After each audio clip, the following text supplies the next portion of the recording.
Out in the wild blue yonder of the Pacific Ocean are many places and people that remain isolated from the mainstreams of the world. Life out here is simple, but tougher than it seems. Visitors to remote Pacific islands are very few, and specialised travel may just play a part in their future.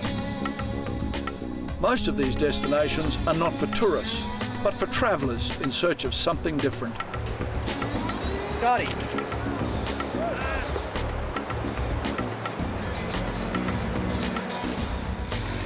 This fly fishing adventure was taking us into the very heart of the Pacific, to the scattered atolls of the Gilbert Group in the Republic of Kiribati, one of the remotest and poorest countries on the planet. Finally, we descended over Nonouti Atoll, and the pilot flew a long, low path over the shallow sand and reef flats we would be spending the next week fishing.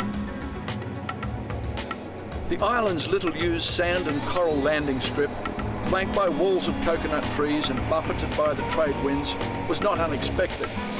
It's just part of a place like this. But our reception at the airport was.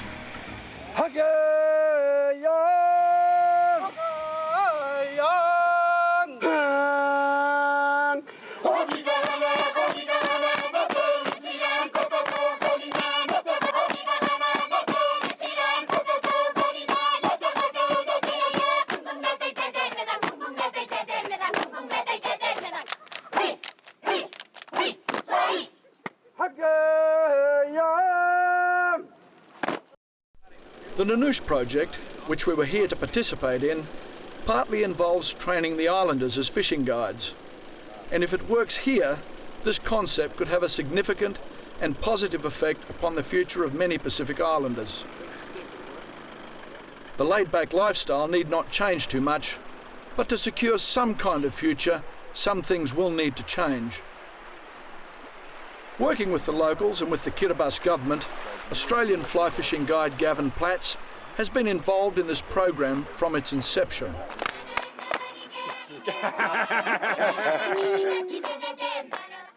The NUSE project is basically an employment program for people on the island. That's the main purpose of the whole NUSE project. The second thing is to guarantee the food stock for the people on the island, because there is no other work but cutting coconuts and making copra. So basically it will employ all the dancers who have already danced for you here on the island. It'll employ all the people who are supplying fish to the lodge, all the girls you see in here, all the guides. We have fishermen's assistants who help you with your gear, boatmen, the guys who own the boats. We have a boatman organiser, so they've created all these little jobs because there is no employment. So this whole project will probably touch probably 500 people out of 2,500 people if you really look at all the nitty-gritty.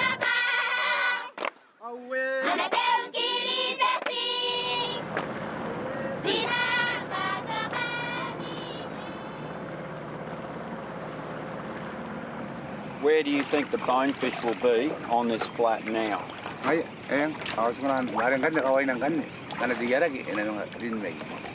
the tide comes in, Yep. The bonefish will be cruising the other way around on that side. Right. Good luck, gents. This is an exploratory trip. Gav's done a couple of trips here before us. I'm sure we're also in for some tough days, and they'll know the routes of the bonefish according to where they've traditionally set their nets, but not where it might suit a fly fisherman. So there's a lot of learning going on both sides, but I'm pretty excited about the potential of this place.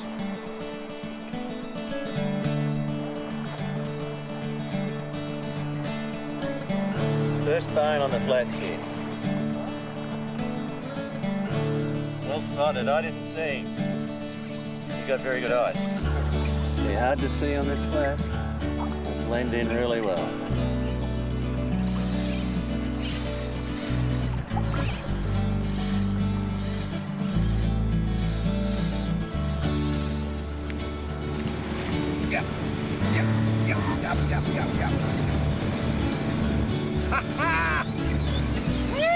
This is what we travel all those miles for.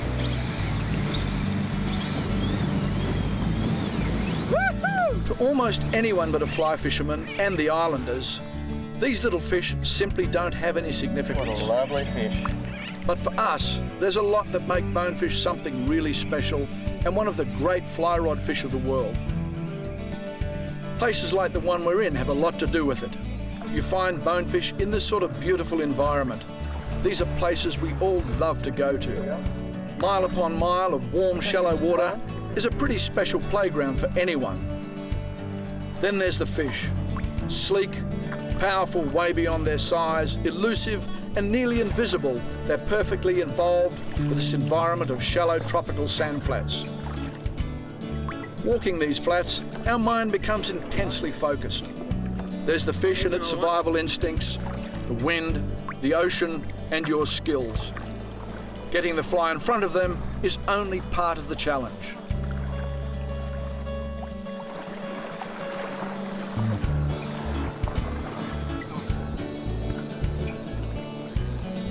Nice fish.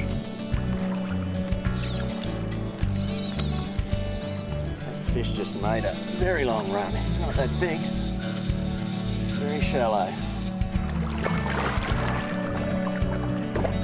Can you grab him for me? Little fish. Hey, Mr. Bonefish. Nice one. That fly out. For the islanders, these have been part of their diet and their income. But unless things change, they'll soon discover this resource is finite. The arrival of monofilament gill nets has dramatically altered the balance of life in the lagoons and on the islands. These nets don't discriminate, and while the resource lasts, are an easy and very effective way to feed a family or to raise some money. Some would say they're too effective, and the areas closest to the villages can be very quickly fished out. This project aims to stop the netting of bonefish, especially as a targeted species. As dried fish to be sent to other islands that have exterminated their own bonefish, they're worth just a few dollars a kilo. Nets have become an entrenched way of life, and this was a great opportunity to show the islanders an alternative. But there's a considerable divide to be overcome.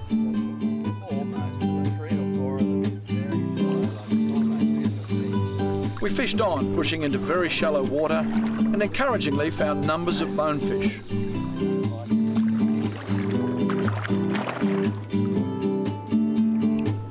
Travelling fishermen coming to these islands can place a significantly higher value upon each fish, especially as they're caught and then released to grow and to spawn the next generation. He's pretty tired. It's a big run.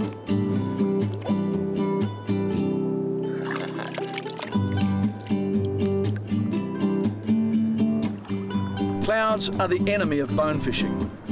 When they pass over the sun, it's best to stop and wait rather than continue walking.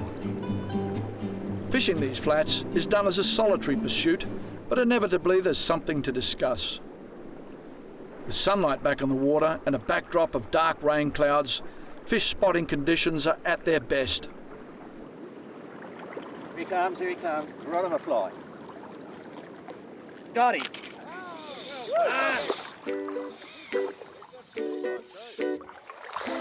Woohoo! This is a good fish.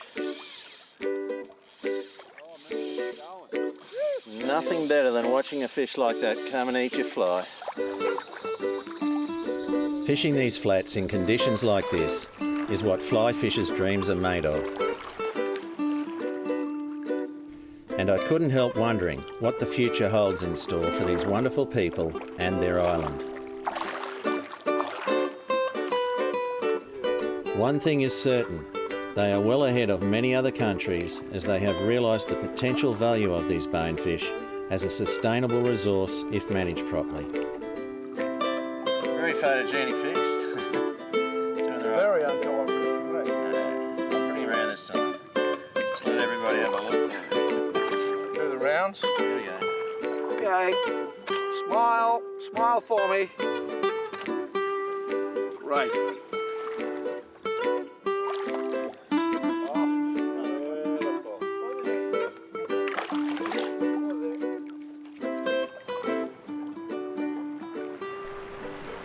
Bonefish hunt across all sorts of substrate, from coral rubble to white sand. You should expect to see them at any time. The concentration required to find them is intense.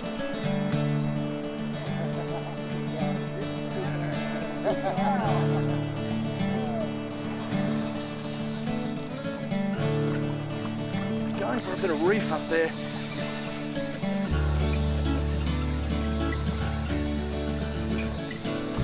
They might be untrained guides, or trainee guides, but they've still got the wonderful natural eyesight of these islanders. You know, you'll see them and they'll follow the fly and peck at it and look at it. But it's a difficult time. Right now we're on slack water and we're about to move to another flat, I believe.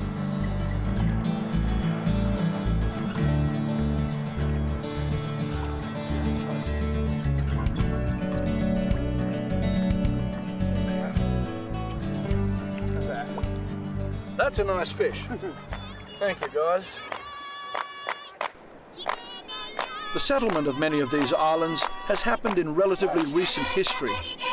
The story of human migration across this anything but peaceful ocean is one of the great unrecorded events of human history, and we can only imagine how it unfolded. The islanders still tell the stories of their much revered ancestors. The coconut tree is life here. It's a source of food, fuel, liquid, and a range of building materials. But it's also a source of income. Copra cutting brings in meagre wages and is one of the very few industries on the islands.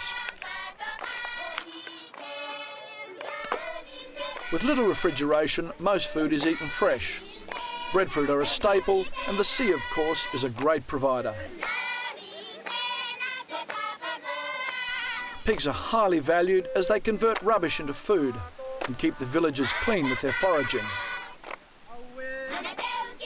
But as far as usefulness goes, the coconut, that great symbol of a tranquil island paradise, reigns supreme.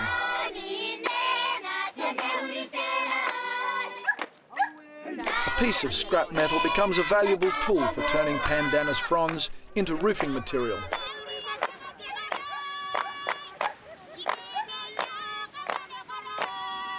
Buildings are still constructed using local materials and traditional techniques. Bricks and tiles haven't yet replaced timber harvested from local trees and held together by handmade coconut rope. You won't find any steel nails used anywhere in these buildings. Everyone has a skill and the whole community is involved.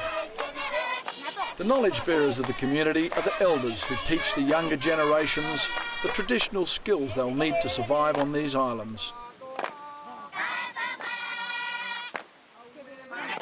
Sometimes you just have to wonder how some foods are discovered by humans.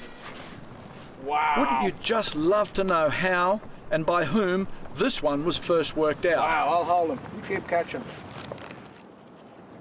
I just had to try these sandworms pulled fresh from the flats we'd been fishing earlier. How beautiful. Little one. You can see these on the menu of some famous restaurants.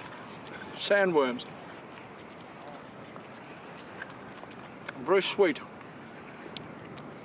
There's a flavour of crab about them. We've got another one. In the meantime, John was discovering how the harvested worms were treated. Smoked sandworm biltong was an unexpected treat, and we learned that along with dried fish and copra, these were another important export for the islanders. They were mostly harvested and processed by the women who stayed in outcamps near the best flats and harvested the worms when the tides were right. The life of a hunter-gatherer is not an easy one. These people want just a little more from their lives. The northernmost island of the Nonouti Atoll is surrounded by great bonefish flats and is an important remaining seabird rookery. We took some time off from fishing for the opportunity to understand a little more of what it takes to live in this part of the world.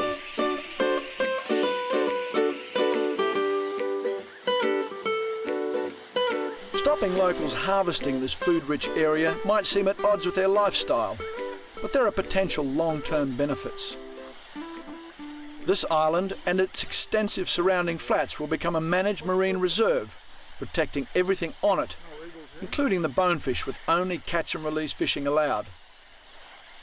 Income derived from travelling fishermen will spin off into new boats and motors, increasing their capacity to fish the extensive outer reef. So it should be a win for everyone. As visitors, our time in these islands is brief, and we can tend to see such places through romantic rose-coloured glasses. But island life is rarely as idyllic as it seems. In the very week we were there, permanent modern telecommunications had only just been established with the outside world. These islanders might be the first people in the world to see the sunrise each day, but the technology of the digital age had been very slow to arrive. Viewing themselves on the small screen was a real novelty for some of our guides. A big part of this project is to build accommodation for visiting anglers, but this needs to be done with available materials and technology.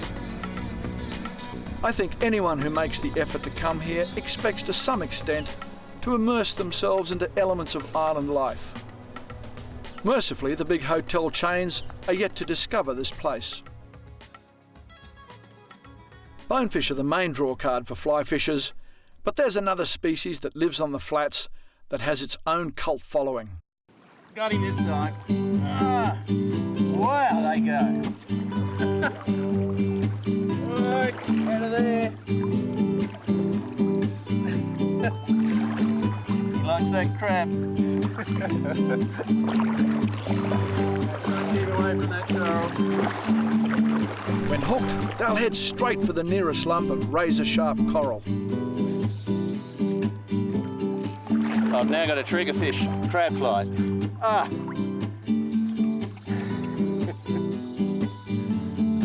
Counting my eggs before I caught him. They're very strong. Tough fish. Look at that.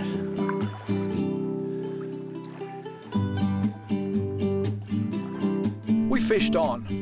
You can walk a lot of kilometres in a day out here, and it's an ever-changing scene.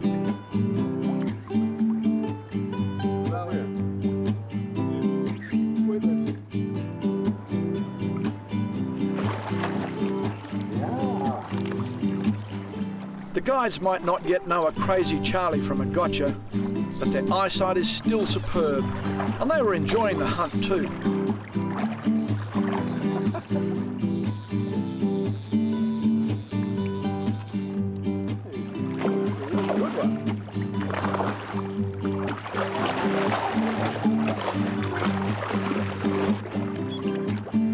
Well done. I think you better keep that one for dinner. Yeah. The tidal cycle is the key to fish movement. They're hungry on the incoming tide, and fly fishermen consider tailing fish to be just about as good as it can get. This place was busy with triggerfish, rooting around amongst the coral rubble with their tails flapping in the trade winds. The guides looked on with interested amusement. This looked to be a lot more fun than stringing up nets, and perhaps just as effective. But these fish were released.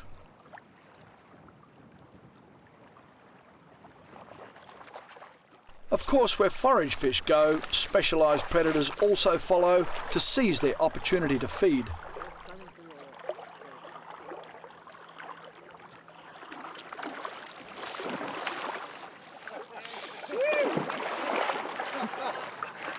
I had no wire, so It it was an inevitable conclusion.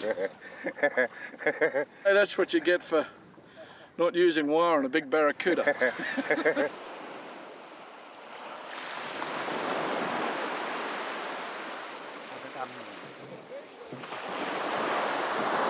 Another thing that I'm doing here is to help Gavin train these guides. I'm just showing them alternative ways that people can catch fish. You know, hookless poppers, teasing them up, throwing flies at them, rather than just bonefish, bonefish, bonefish. But when people come here, there are other things that you can do, and these guys need to be a little bit switched on to that. It's completely unfamiliar to them. And I'm just running them through something here, something a little different. Using a hookless lure and a spin rod is a technique often used to excite and bring fish closer to the shore without actually hooking them.